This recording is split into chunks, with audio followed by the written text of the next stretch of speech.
విధాత media ప్రేక్షకులకి నమస్కారం. కార్తీక మాసంలో మేషరాశి వాళ్ళకి గ్రహస్థితులు కానీ, ఫలితాలు కానీ, మరి ఆటంకాలు, పరిహారాలు ఇవన్నీ కూడా ఈ వీడియోలో చూద్దాం.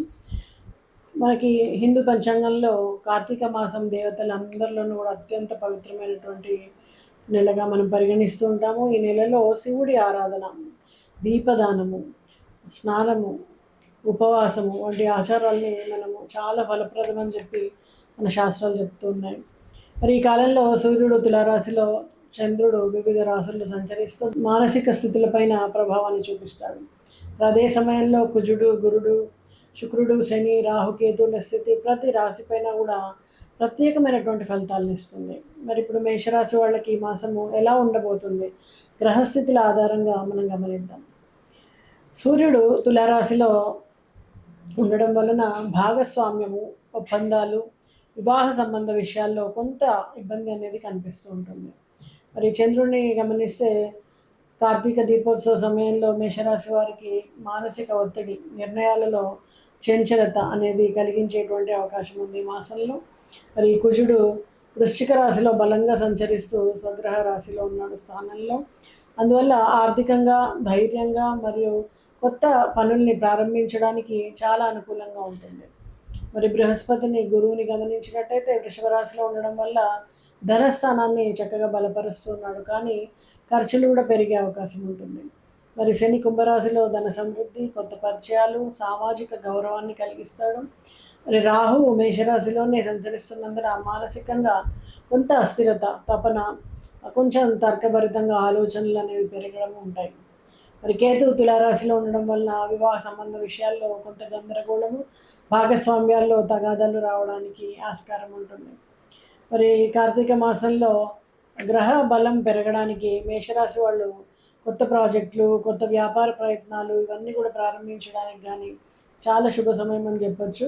అలాగే పోలీస్ కానీ, సైనిక, టెక్నికల్ రంగాల్లో, ఫీల్డ్స్లో ఉన్న వాళ్ళకి చక్కటి సత్ఫలితాలు ఉంటాయి. అయితే సహచరులతో చిన్న చిన్న వాగ్వాదాలు జరిగే అవకాశం ఉంటుంది. శాంతంగా వ్యవహరించాలి. కొత్త ఒప్పందాలు సంతకం చేసే ముందు కొంచెం జాగ్రత్తగా ఉండాలి.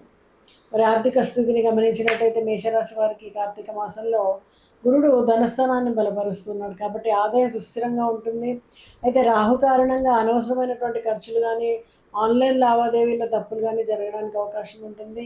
భూమి కానీ, వాహనం కానీ, ఆస్తి కానీ పెట్టుబడులు చేయదలిచిన వాళ్ళు ఈ మాసము ద్వితీయ భాగంలో చేసినట్టయితే చక్కటి ఫలితాలు ఉంటాయి. మరి కార్తీక మాసంలో మేషరాశి వాళ్ళ ఆరోగ్య పరిస్థితిని గమనించినట్టయితే మానసికంగా ఒత్తిడి, మైగ్రేన్, కంటి సమస్యలు, రక్తపోటు వంటి సమస్యలు రావడానికి ఆస్కారం ఉంటుంది. సూర్యుడి స్థితి వలన శరీరంలో వేడి ఎక్కువగా ఉండడం, అలాగే సూర్యోదయ సమయంలో మనకు స్నానం కానీ, దీపదానం కానీ ఇవన్నీ చేయడం వలన మానసికంగా ప్రశాంతత లభిస్తుంది. మరి మేషరాశి వారికి కార్తీక మాసంలో కుటుంబ సంబంధాలను గమనించినట్టయితే కేతు తులారాశిలో ఉండడం వలన దాంపత్యంలో అపార్థాలు, ఆత్మవిశ్వాస లోపం కలిగించవచ్చు. అలాగే వివాహం జరగబోయే వాళ్ళకి తల్లిదండ్రుల అనుమతితో కొంచెం ముందుకెళ్లాల్సి ఉంటుంది.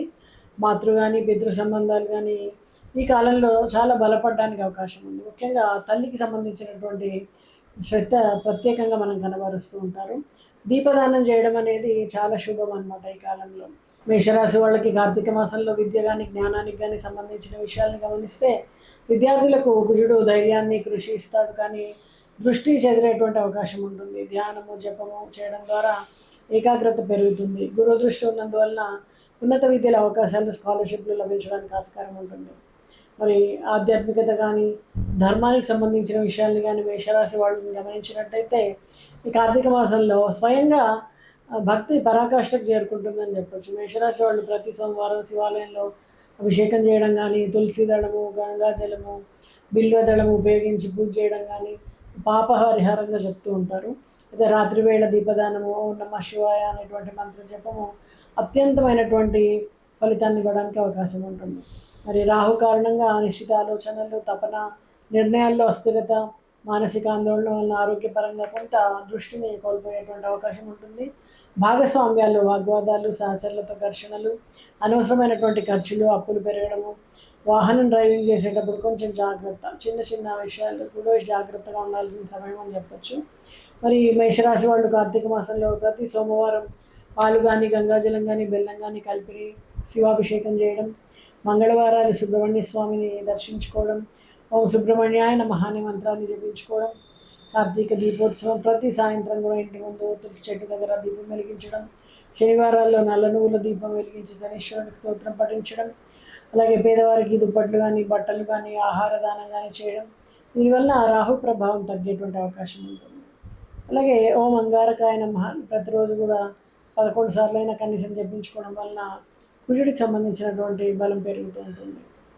అలాగే కార్తీక మాసంలో కార్తీక పౌర్ణమి విశేషమైనటువంటి రోజులు ఉన్నాయి. సోమవారాలు, మంగళవారాలు శివ సుబ్రహ్మణ్య స్వాములకు పూజించడం అనేది శుభం. అలాగే శుక్రవారం దాంపత్య సంబంధాలు మెరుగుదలకి అనుకూలంగా ఉంటుంది. శనివారం అయితే కనుక శనిగ్రహ శాంతి కోసం ఉపవాసం ఉండడం, తైలాభిషేకం చేయడం చేయాలి. ఇలాంటి పరిహారాన్ని పాటించినప్పుడు మేషరాశి వాళ్ళకి కార్తీక మాసంలో గ్రహ పరిస్థితుల రీత్యా జరిగేటువంటి ఆటంకాలు కానీ అన్నీ కూడా చక్కగా పరిహరింపబడతాయి. మరి చెప్పిన పరిహారాలు పాటిస్తారని ఆశిస్తూ నమస్తే.